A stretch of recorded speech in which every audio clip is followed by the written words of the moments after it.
আসসালামু আলাইকুম প্রিয় বন্ধুরা, আশা করি সবাই ভালো আছেন।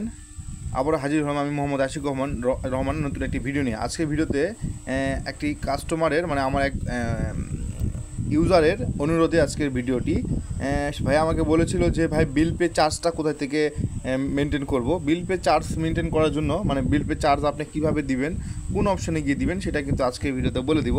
বিল পে ম্যানেজের মধ্যে যদি যান তাহলে সেক্ষেত্রে এখানে আপনি বিল পে ম্যানেজ করতে পারবেন, বিল পেগুলো ম্যানেজ করতে পারবেন। যেমন মনে করেন এখানে সিস্টেমগুলো এরকম সিস্টেম, মনে করেন এখানে আপনি দিচ্ছেন, এখানে মনে করেন দিচ্ছেন ইন্টারনেট, যেটা আমি দেখাইছিলাম ইন্টারনেট দিয়ে দেখাইছিলাম আমি এখানে। এটা হচ্ছে ক্যাটাগরি নেম, আর এটা হচ্ছে আপনার ক্যাটাগরি বিল্ডার নেম, ঠিক আছে। মনে করেন এটা একটা কোম্পানি, সাপোজ এটা হচ্ছে যেমন মনে করেন ইলেকট্রিসিটি, এখানে যদি দেই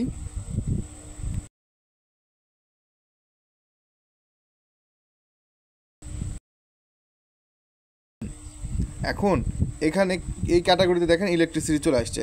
ইলেকট্রিসিটির মধ্যে অনেক কিছু থাকতে পারে, যেমন নেস্কো, ঠিক আছে। এখানে দিলেন, এখানে একটা নেস্কো তৈরি হয়ে যাবে। এখানে দিচ্ছেন ইলেকট্রিসিটি সিলেক্ট করে এখানে দিচ্ছেন যে পল্লী বিদ্যুৎ, পল্লী লিখে দিলেন, এখানে একটা পল্লী তৈরি হবে।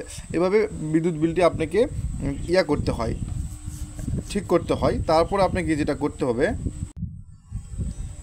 তারপরে আমরা এখানে এটা দেখলাম বিল পে ম্যানেজ কীভাবে করে,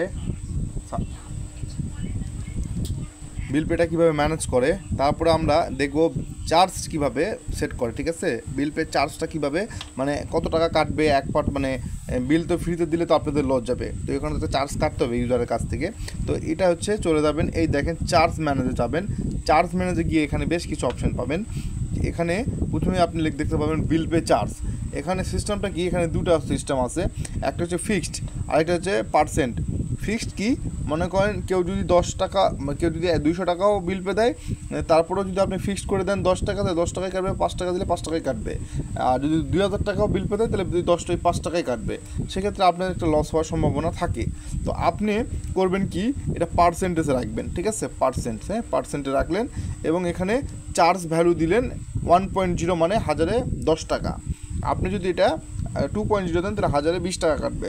যেহেতু বাংলাদেশের প্রেক্ষাপটে 1010 টাকা দিয়ে বেস্ট রিচার্জ বিদ্যুৎ বিলের জন্য, তো এখানে আপনারা 1.0 দিয়ে আপডেট করে দিবেন।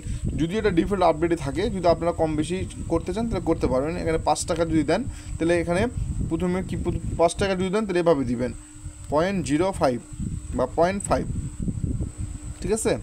এভাবে দিলে 5 টাকা করে 5 টাকা পাবে, ঠিক আছে। মানে প্রতি 1000-এ 5 টাকা চার্জ কাটবে। আর এখানে যে সিস্টেমটা আছে, অনেকে প্রশ্ন করেন ভাই এটা কি সিস্টেম। এটা হচ্ছে ভাইয়া দেখেন পার্সোনাল মানে কি, মানে যদি আমাদের এখান থেকে বিকাশ নগদ রকেট করে কোনো কাস্টমার আপনার এখান থেকে, যদি পার্সোনালে ক্যাশ ইন মানে পার্সোনাল, তাহলে 1000-এ 13 টাকা করে কেটে নিবে। হ্যাঁ, যেহেতু আপনি বিকাশ নগদ রকেটে টাকা নিচ্ছেন, সেহেতু এই জন্য আপনি যদি টাকাটা যদি বের করতে চাই তাহলে 13 টাকা করে কেটে নিবে।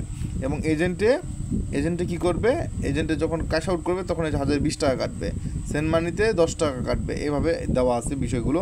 আর SMS চার্জটা কি, আমাদের এখানে যে বাল্ক SMSটা আছে ইউজার প্যানেলে, ওই বাল্ক SMS রেট কত করে কাটবে সেটা এখানে দেওয়া আছে। এই ছিল ছোট্ট ভিডিও, আশা করি বুঝতে পারতেছেন, কি বুঝতে পারলেন। যারা বুঝতে পারেন নাই তারা অবশ্যই কমেন্ট করবেন, ইনশাল্লাহ আপনাদেরকে জন্য আরও স্পেশালি ভিডিও বানিয়ে দেওয়া হবে। ধন্যবাদ, ভালো থাকবেন, সুস্থ থাকবেন।